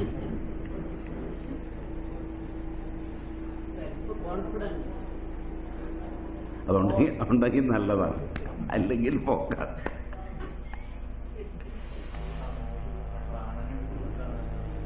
പ്രാണായാമമൊക്കെ അതിനായിട്ടുള്ളതാണ്. പ്രാണായാമമൊക്കെ മോശമല്ല, പ്രാണായാമമൊക്കെ വേണ്ടതാണ്. പക്ഷെ ഇതറിയാതെ പോയി പ്രാണായാമമൊക്കെ ചെയ്താൽ മനസ്സിന് ശക്തി കിട്ടുന്നത് നെഗറ്റീവായിരിക്കും. അതുകൊണ്ടാണ് ശൗചാദികൾക്ക് ഇത്രയധികം പ്രാധാന്യം പ്രാചീനർ നൽകിയത്. അപ്പൊ ഈ 2 സമ്പത്തികൾക്ക് അധീനമാണ് മനസ്സ്. മനസ്സിന്റെ ചേഷ്ടകൾ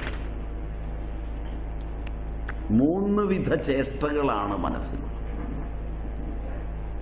ഒന്ന് സുഖാദികളുടെ അറിവ്,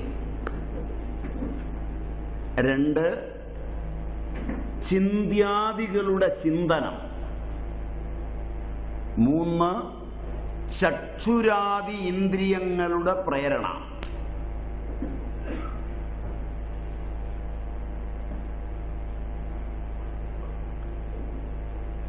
സുഖാദികളുടെ അറിവ്. ഇവിടെ മറ്റൊരു കാര്യം കൂടെ മനസ്സിന്റെ പരിഭാഷയിൽ പറയപ്പെടുന്നുണ്ട്. ഇന്ദ്രിയങ്ങളുടെ ചേഷ്ടകൾക്ക് കാരണമെന്തോ അതാണ് മനസ്സ്.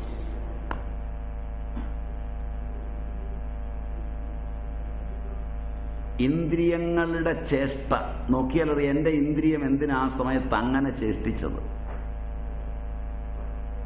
ചിലതറിഞ്ഞും ചിലതറിയാതെയും ചേഷ്ടിക്കും, ചിലത് ശീലം കൊണ്ട് ചേഷ്ടിക്കും. ഇതെല്ലാം മനസ്സിന്റെ കളിയാണ്. ഒന്ന് ശീലിച്ചു നോക്കി അറിയാം, പിന്നെ അതുപോലെ തന്നെ കയ്യും കാലും ഒക്കെ പോകുള്ളൂ. എവിടെയെങ്കിലും ഇരുന്ന് താളം പിടിച്ച് ശീലിച്ചു നോക്കുക, പിന്നെ എപ്പോഴും അങ്ങനെ പിടിച്ചുകൊണ്ടിരിക്കും. എവിടെയെങ്കിലും ഇരുന്നിട്ട് കാലൊന്ന് വിറപ്പിച്ച് നോക്കിക്കൊള്ളുക, അങ്ങനെയുള്ളവർ എവിടെ പോയിരുന്നാലും വിറപ്പിച്ചുകൊണ്ടിരിക്കും. ചിലർ കതകിൻ്റെ അടുക്കലോ കട്ടിലിൻ്റെ അടുക്കലോ ഒക്കെ ഇരുന്ന് കഴിഞ്ഞാൽ താളം പിടിച്ചുകൊണ്ടിരിക്കും. കണ്ടിട്ടില്ലേ? അപ്പോഴാണ് തള്ള വരുന്നതെങ്കിൽ ചിലപ്പോൾ പറയും പെരത്താളം പിടിക്കുന്നവൻ എരപ്പാളിയാണടാന്ന്. മനസ്സിലായില്ല? അപ്പൊ ഇതൊക്കെ ഇതിന്റെ ഭാഗമാണ്. മനസ്സ് എങ്ങനെയൊക്കെ പോകും. മനസ്സിനെ നോക്കിയിരുന്നാൽ നമ്മൾ ഇതുവരെ നോക്കിയിരുന്നതൊക്കെ മറ്റുള്ളവരുടെ മനസ്സിനെയാണ്. മനസ്സിലായി? ക്ലാസ് തീരുമ്പോൾ സ്വയം മനസ്സിനെ നോക്കാൻ തുടങ്ങും. പ്രാന്ത് വരാതെ സൂക്ഷിക്കുകയും വേണം.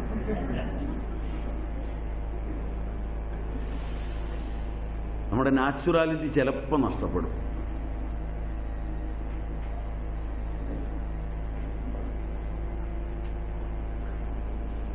ശ്രദ്ധിച്ച് അവസാനം ഈ മനസ്സ് നിങ്ങളെ കൊണ്ടൊക്കെ ഉണ്ടാവാണ്ടിയിൽ ചാടിക്കും. അത് ചാടിക്കരുത്. അതുകൂടെ ഓർത്തോണം. ചേഷ്ടിതമാണ് മനസ്സ്, ചേഷ്ടയുമാണ് മനസ്സ്. ഇന്ദ്രിയങ്ങളുടെ ചേഷ്ട എന്നതുകൊണ്ട് വിഷയങ്ങളെ സംബന്ധിക്കുന്ന അറിവ് എന്നാണ് അർത്ഥം.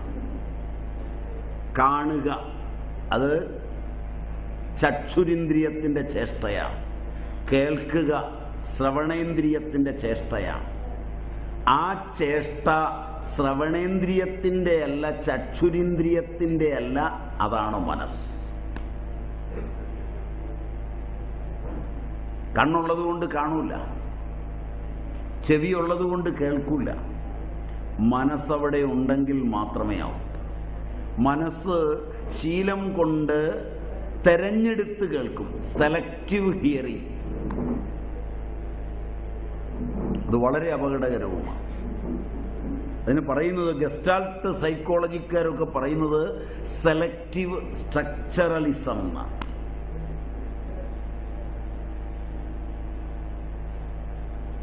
എവിടെയെങ്കിലും ആരെങ്കിലും വർത്തമാനം പറയുമ്പോൾ അതിൽ നിന്ന് സെലക്ട് ചെയ്ത് അല്പം കേൾക്കും, അത് പെരുപ്പിച്ച് വാർത്തികമുണ്ടാക്കും.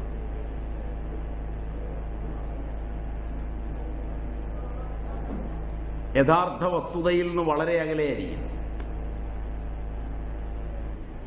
ലോകത്ത് നടക്കുന്ന യുദ്ധങ്ങൾ, ഏറ്റുമുട്ടലുകളെല്ലാം ഇതിൽ നിന്നാണ്. മാധ്യമധർമ്മം തന്നെ വൃത്തിയുടെ വ്യാഖ്യാനമാണ്. സെലക്റ്റീവ് ആയിട്ടുള്ള വൃത്തിയുടെ വ്യാഖ്യാനമാണ്. അതുകൊണ്ട് വളരെ മനസ്സിനെ അറിയാവുന്നവർക്കല്ലാതെ പിടിച്ചു നീക്കാൻ പറ്റില്ല.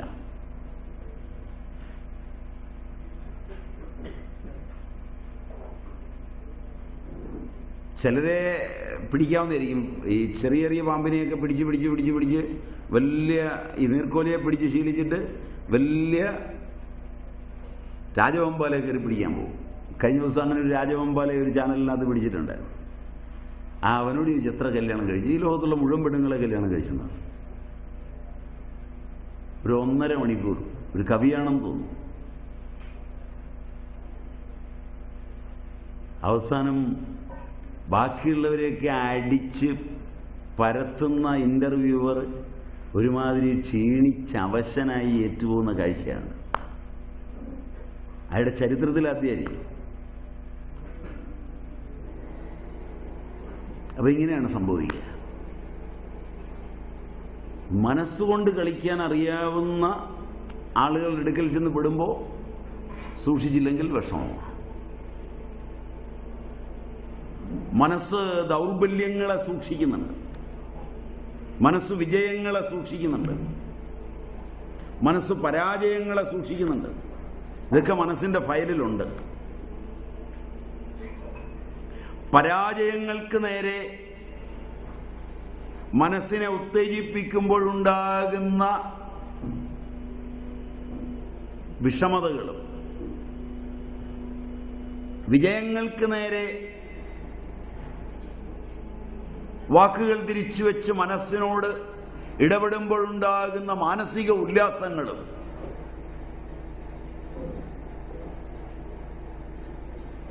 മനസ്സിന്റെ കോണുകളിൽ ഉറങ്ങിക്കിടക്കുന്ന ലിബിഡോ പോലുള്ള അധമ വികാരങ്ങളുടെ തലങ്ങളിലേക്ക് മനസ്സിനെ തിരിഞ്ഞു നോക്കാൻ പ്രേരിപ്പിക്കുമ്പോഴുണ്ടാകുന്ന ജാള്യതയിൽ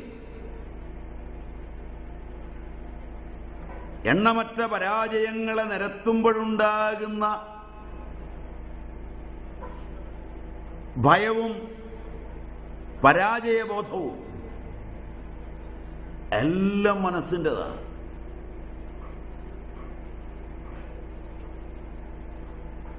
സിനിമയ്ക്ക് പോവാൻ, നേരത്തെ വരാൻ, കയ്യിലിരിക്കുന്ന ഒരു സാധനം മേടിച്ച് തൻ്റെ സഹോദരന് കൊടുക്കാനൊക്കെ ഭർത്താവിൻ്റെ ജയങ്ങളെ ഉത്തേജിപ്പിച്ചും സ്വഭാവ ഗുണങ്ങളെ പ്രശംസിച്ചും അയാളുടെ നന്മകൾക്ക് അതിഭാവുകത്വം നൽകിയും അരമണിക്കൂർ മേടിച്ചെടുക്കുന്ന ഭാര്യ അത് കഴിഞ്ഞ് തൻ്റെ മേൽ ഇയാൾ ആധിപത്യം പുലർത്താൻ പോകുന്നു എന്ന് തോന്നുന്ന നിമിഷത്തിൽ ഇയാളുടെ ജീവിത പരാജയങ്ങളുടെ പട്ടിക നിരത്തി അടിച്ചിരുത്തി മിണ്ടാതെ പോയി കിടക്കാൻ പാകത്തിനാക്കിയെടുക്കുന്നതും ഒക്കെ ഈ വഴിയിലാണ്.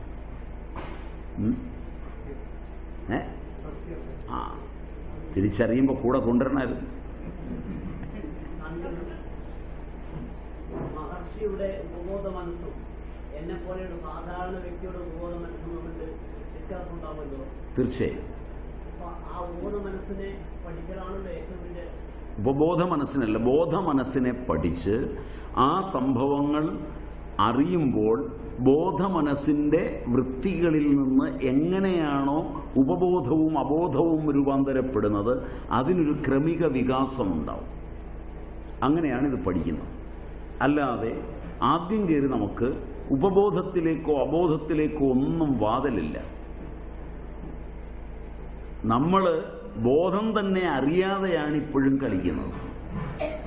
നമുക്ക് ഏറ്റവും അറിയാമെന്ന് വിചാരിക്കുന്ന നമ്മുടെ ബോധമനസ്സിനെ കുറിച്ചാണ് നമുക്ക് ഒന്നും അറിയാതെ പോകുന്നത്. കാരണം ബോധമനസ്സിനെ അകലങ്ങളിലിരുന്നു കൊണ്ട് നിയന്ത്രിക്കുന്നത് അബോധ ഉപബോധ മനസ്സുകൾ തന്നെയാണ്. ബോധപ്രക്രിയയിൽ നാം കാട്ടിക്കൂട്ടി കഴിഞ്ഞാണ് അത് വേണ്ടിയിരുന്നില്ല എന്ന് പറയുന്നത്. ബോധപൂർവമായി ചെയ്തത്. പക്ഷെ അന്നേരം അത് ചെയ്യാൻ പ്രേരിപ്പിച്ച മനസ്സ് അബോധത്തിൽ നിന്നത് പ്രേരിപ്പിച്ചിട്ട് കാലം മാറിയപ്പോൾ ബോധത്തിൻ്റെ വേറൊരു തലങ്ങളിലേക്ക് കൊണ്ടുവന്നിട്ട് ഇത് വേണ്ടിയിരുന്നില്ല എന്ന് പറയുകയാണ്. ഇത്തരം തലങ്ങൾ ഉണ്ടാക്കുന്ന മനസ്സിനെയാണ് തിരിച്ചറിയുന്നതിന്, അതിൻ്റെ ഫാക്കൽറ്റിയെ നമ്മൾ പഠിക്കുമ്പോൾ മനസ്സിൻ്റെ ചേഷ്ടകൾ 3 വിധമാണ്. ഒന്ന് ഇന്ദ്രിയദ്വാര. അസ്തി ഖലു സത്വം ഔപപാദുകം യജ്ജീവം സൃക് ശരീരേണ അഭിസംബധ്നാതി യസ്മിന്നപഗമന പുരസ്കൃതേ ശീലമസ്യ വ്യാവൃത്തതേ ഭക്തി വിപര്യസ്യ സേതേ സർവേന്ദ്രിയാണ്യുപപ്യന്തേ ബലം ഹീയതേ വ്യാധയ ആപ്യായന്തേ യസ്മാദ്ധീതഃ പ്രാണഞ്ജഹാതി യദിന്ദ്രിയാണാം അഭിഗ്രാഹകം ച മന ഇത്യഭിധീയതേ. ചരകം ശരീരം 3:13 മനസ്സിന്റെ ഈ ഒരു തല പറയുന്നു. വളരെ ഭംഗിയായിട്ടാണ് പറയുന്നത്.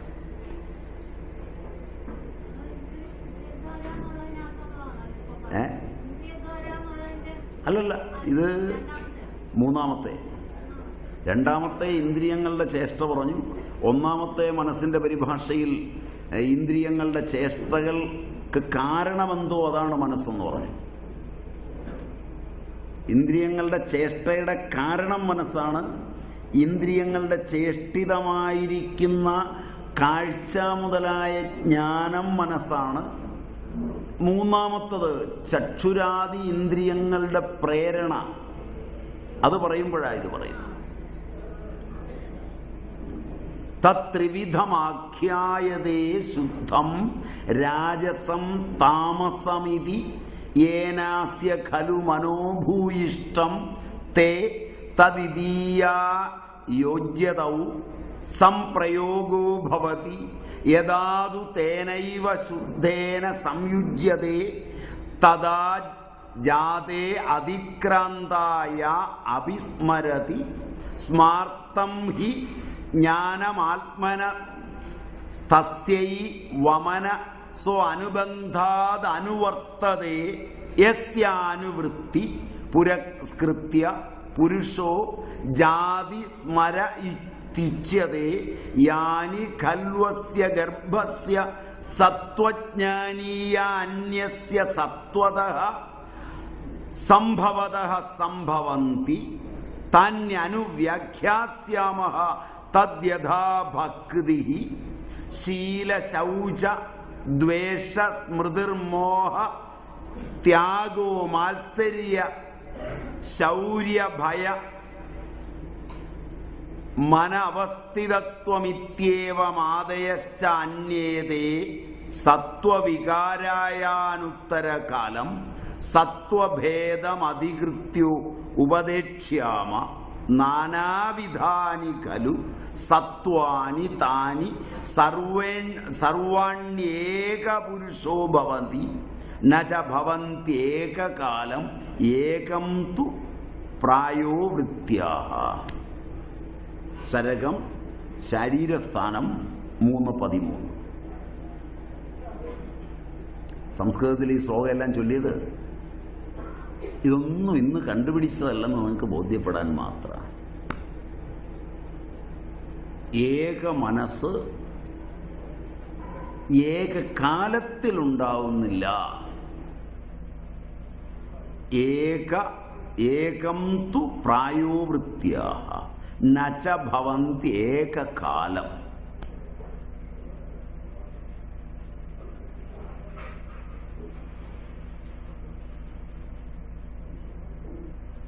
ഇതാണ് ഇന്ദ്രിയങ്ങളുമായി പ്രവർത്തിക്കുമ്പോൾ. ഇന്ദ്രിയങ്ങളിൽ കണ്ണുകൊണ്ട് കാണുക എന്നതും ചെവി കൊണ്ട് കേൾക്കുക എന്നതും ഏകകാലത്തിൽ സംഭവിക്കില്ല.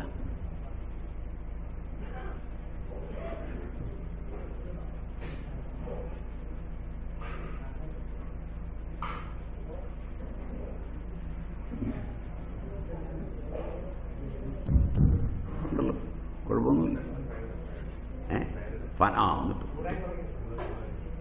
ചൂടായി ഞാനിത് ആദ്യം പറഞ്ഞതാണ്. ചൂടാകും. ചൂടായിട്ടിടുന്നതിനേക്കാൾ നല്ലത് നേരത്തെ ഇടുകയാണ്.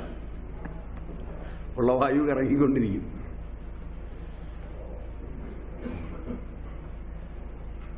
ഇതിവിടെയാണ്. ഇവിടെ ഉണ്ടാവും. ഇവിടെ ഒരെണ്ണേ ഉള്ളൂ. അവിടെ ഉണ്ടാവും. അവിടെ രണ്ടെണ്ണം. അവിടുത്തെ രണ്ടെണ്ണം കൂടി ഇട്ടാൽ മതി. അതിൻ്റെ അതേ പിടിച്ച് തിരിക്കണമായിരിക്കും. അത് ഓഫ് ചെയ്ത് വെച്ചിരിക്കുകയായിരിക്കും. മുകളിൽ ആ റെഗുലേറ്റർ തിരിക്കണമായിരിക്കും. ആ റെഗുലേറ്റർ ആയതുകൊണ്ട് ഫുള്ളിലങ്ങിട്ടാൽ അത് നോക്ക്. അതിൻ്റെ പാട് നോക്ക്. അതിൻ്റെ ചുമ്മാതിരിക്കാതെ അതിലേക്ക് നോക്ക്. അതിൻ്റെ വെട്ട് നോക്കിയിട്ട് മാക്സിമത്തിൽ അങ്ങിട്ടേര്. അപ്പോൾ പിന്നെ ആ റെഗുലേറ്റർ ചൂടാവുകയില്ല. അത് അത്തരം റെഗുലേറ്ററാണ്. റെഗുലേറ്റർ ചൂടായി കഴിഞ്ഞാൽ പിന്നെ നിങ്ങൾക്ക് ചൂട് തന്നെ കിട്ടുക.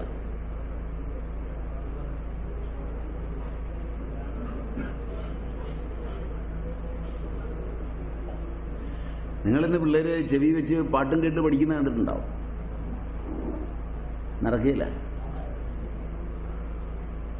പാട്ട് ഇടയ്ക്ക് കേൾക്കും, ഇടയ്ക്ക് പഠിക്കും. മനസ്സ് ശ്രവണേന്ദ്രിയത്തിൻ്റെ കൂടെ കൂടി ഈ പാട്ടിൻ്റെ അംശവും നയനേന്ദ്രിയത്തിൻ്റെ കൂടെ കൂടി കാണുന്ന അംശവും ബുദ്ധീന്ദ്രിയത്തിൻ്റെ കൂടെ മനസ്സിൻ്റെ കൂടെ കൂടി ചിന്ത്യമായിരിക്കുന്നതും കലർത്തി കാണും. അതിൽ ഓർമ്മ കിട്ടുന്നതിന്, പരീക്ഷാ മുതലായ ആവശ്യങ്ങൾക്ക് ഓർമ്മ കിട്ടുന്നതിന് ഒരു ചേഷ്ടയോട് ചേർത്ത് വെച്ച് ഇഷ്ടമുള്ളതിനോട് ചേർത്ത് വെച്ച് ഇഷ്ടമില്ലാത്തതിനെ സ്മരിക്കാൻ പറ്റും. പരീക്ഷ ജയിക്കാൻ പറ്റും. അറിവുണ്ടാകുകയുമില്ല.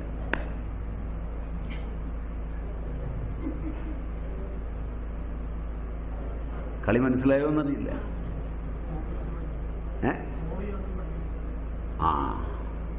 ഈ പഴയ കാലത്ത് ഈ കണക്ക് പഠിപ്പിക്കുന്ന ചില മാഷന്മാർ ഇതിലും മറ്റും ട്രിഗണോമെട്രിയിലും മറ്റും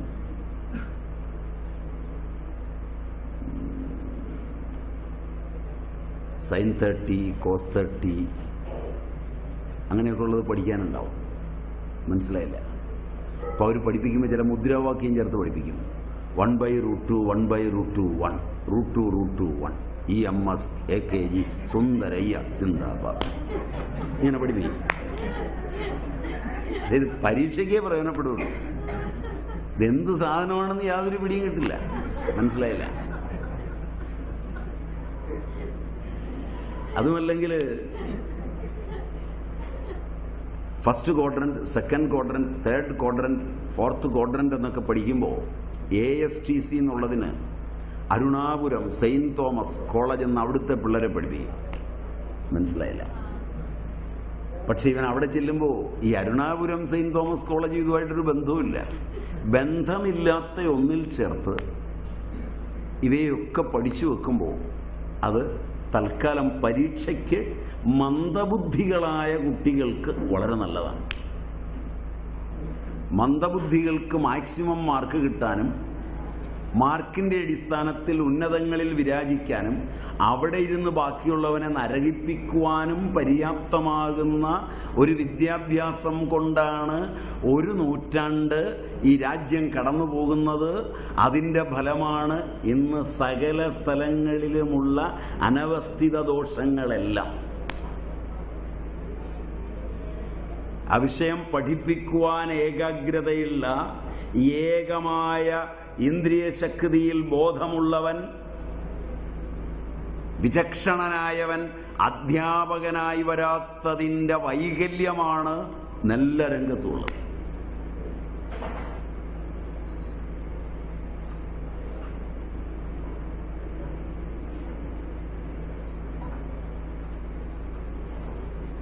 അതിൻ്റെ റീസൺ ഇതാണ്.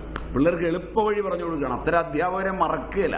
അദ്ദേഹം കാരണമാണ് ഈ ക്ലാസ് മാർക്ക് മുഴുവൻ കിട്ടിയത്. മാർക്ക് കിട്ടിയുള്ളൂ.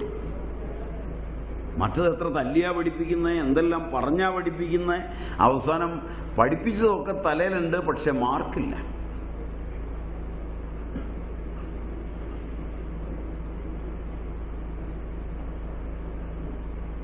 മാർക്ക് മാത്രമാണ് എണ്ണുന്നത്. Am I right? അതാണ് ഈ ഗവൺമെന്റ് സ്കൂളിലൊക്കെ പഠിക്കാൻ വിട്ട് കഴിഞ്ഞിട്ട് മാർക്കുണ്ടാകാൻ വേറൊരു ദൂഷ്യം വീട്ടിൽ തുടങ്ങിയത്.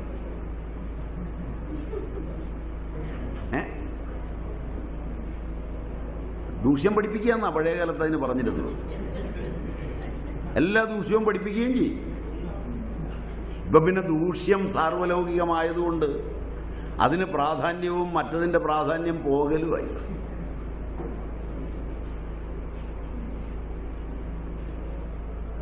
ഇതിന്റെ കാരണം ഇതാണ്.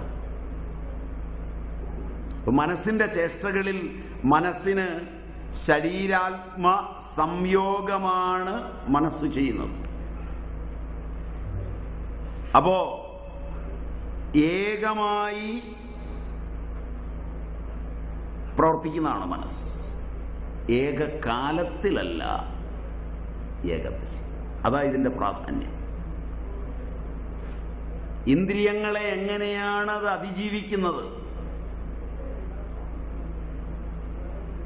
ഇന്ദ്രിയങ്ങൾക്ക് അതീതമായി എങ്ങനെയാണ് ഇത് സംഭവിക്കുന്നത്? ഇതൊക്കെ അറിയുമ്പോൾ ശരീര ആത്മ സംയോഗമാണ് മനസ്സ് ചെയ്യുന്നത്. മരണാനന്തര സമയത്ത് അല്ലെങ്കിൽ മരണസമയത്ത് മനസ്സ് ശരീരത്തെ വിടാൻ തുടങ്ങുമ്പോൾ സാധാരണ സ്വഭാവമൊക്കെ മാറും.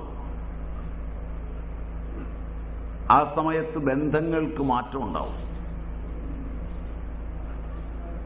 അതാ ജീവിച്ചിരിക്കുന്നവരുടെ ദുഃഖം. ഒരാൾ ശരീരം വെടിയാൻ പോകുമ്പോൾ വലിയ മാറ്റമാണ് അയാളിൽ നടക്കുന്നത്.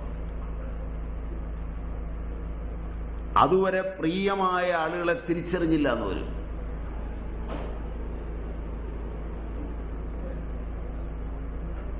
അതുവരെ അപ്രിയമായിരുന്ന ചിലരോട് പ്രിയം വരും. കണ്ടിട്ടുണ്ടോ? അവരെ അന്വേഷിക്കും, അവരെ അടുത്തു വിളിക്കും, നീണ്ട പരിചയം പോലെ പെരുമാറും. ബന്ധങ്ങളൊക്കെ തപിക്കുന്ന സമയമാണ്. ബലമില്ലാതാവും. വ്യാധികളെല്ലാം ആക്രമിക്കും. മനസ്സങ്ങ് വിടുന്നതോടെ ശ്വാസവും വലിയും.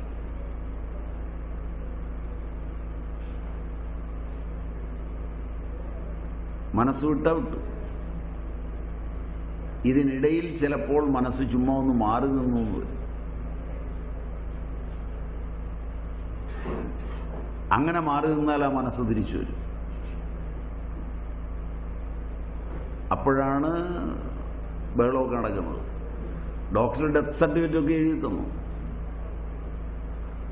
എല്ലാം നോക്കിയിട്ടാണ് എഴുതി തന്നത്. വളരെ സൂക്ഷിച്ച് ഡോക്ടർമാർ ഡെത്ത് സർട്ടിഫിക്കറ്റ് എഴുതി തരുള്ളൂ. എല്ലാം നോക്കും. കണ്ണിൻ്റെ കൃഷ്ണമണി നോക്കും, പ്രാണന്റെ നില നോക്കും, എല്ലാം നോക്കിയിട്ട് എഴുതി തരുള്ളൂ. ഇപ്പൊ പോരാത്തതിന് ഇതൊക്കെ നോക്കിക്കഴിഞ്ഞാലും കുറച്ച് സമയം വെന്റിലേറ്ററിൽ ഇട്ട് നോക്കും. എങ്ങാനും ഈ മർക്കടൻ തിരിച്ചു വന്നു കഴിഞ്ഞാൽ നമുക്ക് തല്ലു വാങ്ങിക്കണ്ടെന്ന് വിചാരിച്ചു.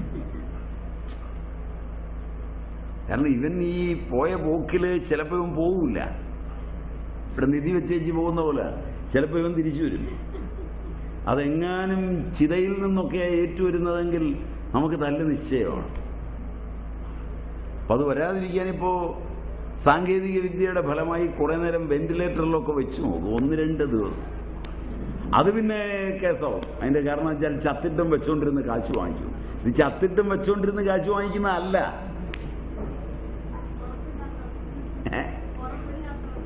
ഉറപ്പല്ല. ഇവൻ എങ്ങാനും വന്നാലും തല്ലുവാങ്ങി. വരികയില്ലെങ്കിൽ ഇതിനകത്ത് വെച്ചോണ്ടിരുന്നതിന് തല്ലുവാങ്ങി.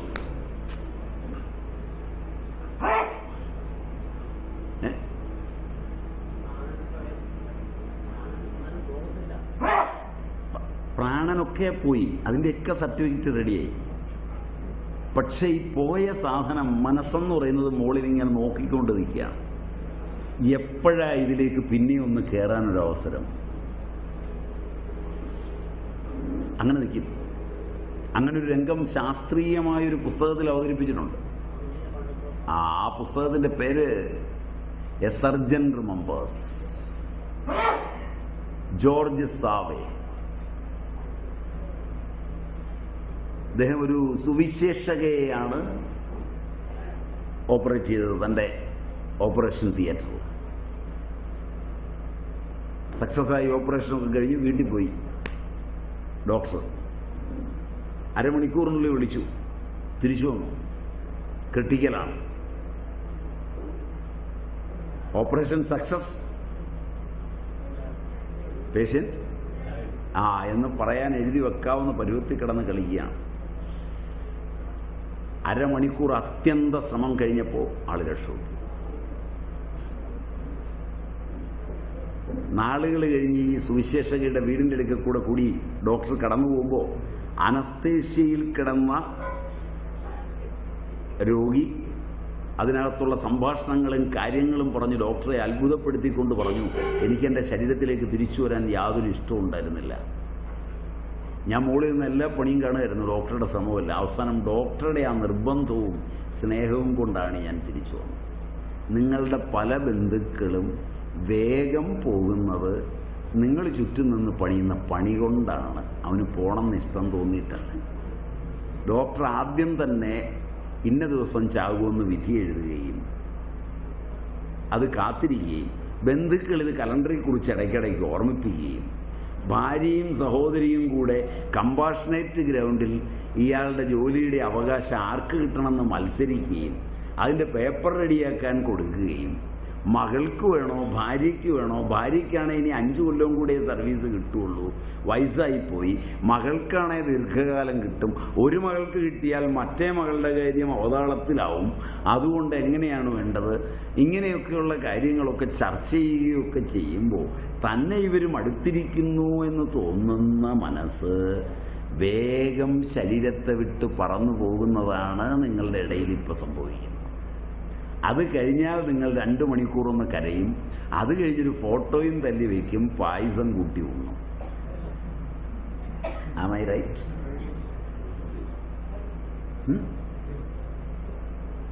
ഈ പ്രക്രിയയെക്കുറിച്ചാണ് ഞാൻ മുമ്പേ പറഞ്ഞത്. മനസ്സങ്ങ് വിടുമ്പോൾ അവസാനത്തെ ശ്വാസവും വിടും. അവയ്ക്കുള്ള പ്രചോദനവും മനസ്സിൽ നിന്ന് തന്നെയാണ് നേടുന്നത്. മനസ്സ് 3 വിധത്തിൽ വ്യാഖ്യാനിക്കപ്പെടാം. ഒന്ന് ശുദ്ധം. മനസ്സിൻ്റെ പേരാണ് സത്വം എന്നുള്ളത് കൊണ്ടാണ് ഇവിടെ അതിന് ശുദ്ധം എന്ന് പേരിട്ടത്. സത്വം എന്നും പറയാം. ഒന്ന് ശുദ്ധം, 2 രാജസം, 3 താമസം. ഒരു ജീവിതത്തിൽ ഇതിലേതു മനസ്സാണോ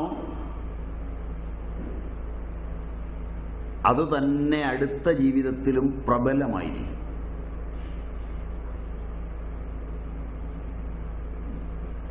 പൂർണ്ണവും ശുദ്ധവുമായ അവസ്ഥയിൽ, ശുദ്ധസത്വത്തിൽ തൻ്റെ പൂർവജന്മ വൃത്താന്തങ്ങളെയെല്ലാം സ്മരണയിലേക്ക് കൊണ്ടുവരാൻ കഴിയും.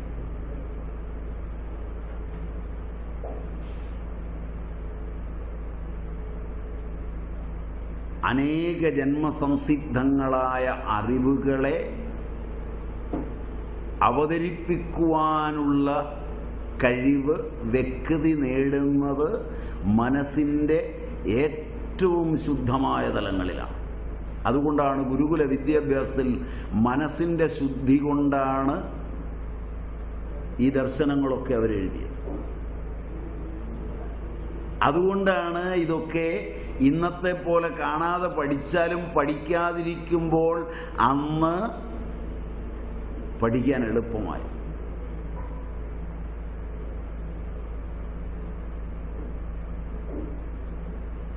അന്ധക്കരണത്തിൻ്റെ വിശുദ്ധി, സത്വനില, ഉത്തമമായൊരു പന്ഥാവിലൂടെ